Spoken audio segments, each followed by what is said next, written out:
പ്രിയപ്പെട്ട പ്രേക്ഷകരെ, ഐതിഹ്യങ്ങളാലും ചരിത്രങ്ങളാലും നിറഞ്ഞു നിൽക്കുന്ന വയനാട്ടിലെ വളരെ പ്രശസ്തമായ ക്ഷേത്രമാണ് പുൽപ്പള്ളി സീതാദേവി ലവകുശ ക്ഷേത്രം. സീതാദേവിയുടെ പ്രതിഷ്ഠയുള്ള കേരളത്തിലെ ഏക ക്ഷേത്രം കൂടിയാണിത്. കാണാം ദൈവമേ കൈതൊഴ.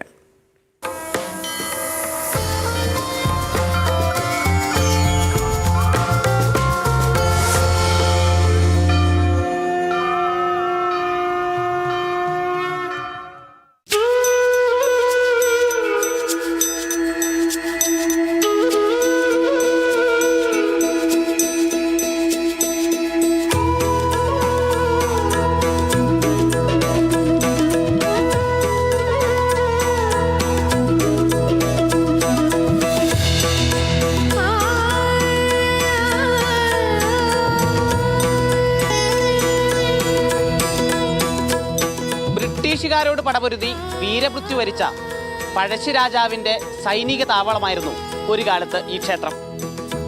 ഇങ്ങനെ നൂറ്റാണ്ടുകൾ നീണ്ട ചരിത്രവും പുരാണങ്ങളും നിറഞ്ഞതാണ് ശ്രീ പുൽപ്പള്ളി സീതാദേവി ലവകുശ ക്ഷേത്രം.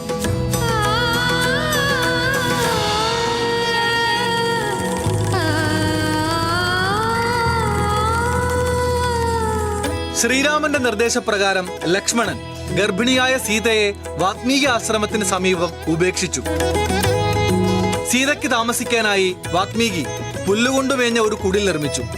ഇതിൽ നിന്നാണ് പ്രദേശത്തിന് പുൽപ്പള്ളി എന്ന പേരു ലഭിച്ചത്.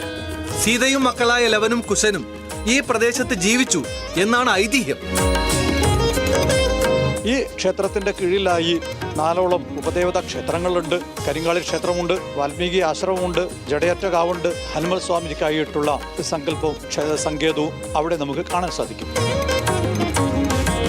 സീതയെ തേടിയെത്തിയ രാമന്റെ മുന്നിൽ വെച്ച് സീത ഭൂമി പിളർന്നുപോയെന്നും തടയാൻ ശ്രമിച്ച രാമന്റെ കയ്യിൽ സീതയുടെ മുടി മാത്രം അവശേഷിച്ചു എന്നുമാണ് ഐതിഹ്യം.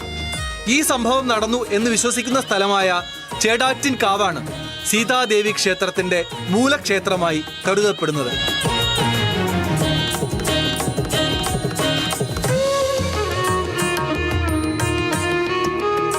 പുൽപ്പള്ളി ടൗണിനോട് ചേർന്നാണ് ഈ ക്ഷേത്രം നിലകൊള്ളുന്നത്.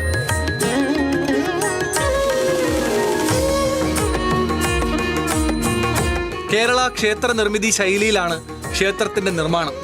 പഴമക്കാർ നിർമ്മിച്ച ക്ഷേത്രം പിന്നീട് 18-ാം നൂറ്റാണ്ടിൽ പഴശ്ശിരാജാവാണ് ഇപ്പോൾ കാണുന്ന വിധത്തിൽ പുനർനിർമ്മിച്ചത് എന്നാണ് കരുതപ്പെടുന്നത്. യുദ്ധകാലത്ത് പഴശ്ശിരാജാവിന്റെ സൈനിക താവളം കൂടിയായിരുന്നു ഈ ക്ഷേത്രം.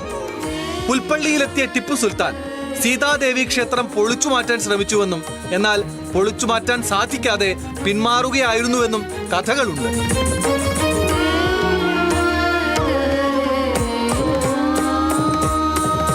ജനുവരി മാസം ആദ്യവാരമാണ് ക്ഷേത്രത്തിലെ ഉത്സവം.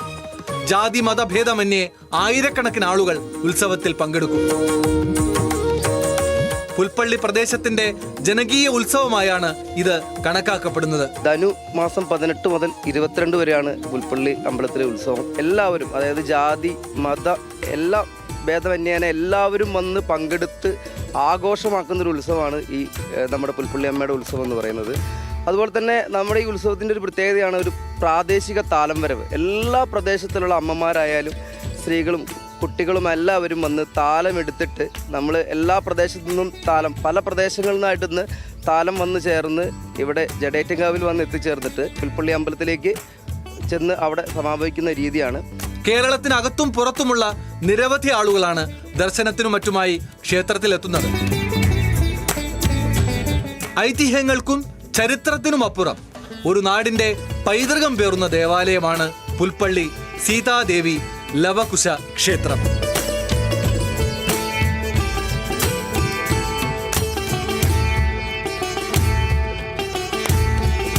ന്യൂസ് മലയാളം, വയനാട്.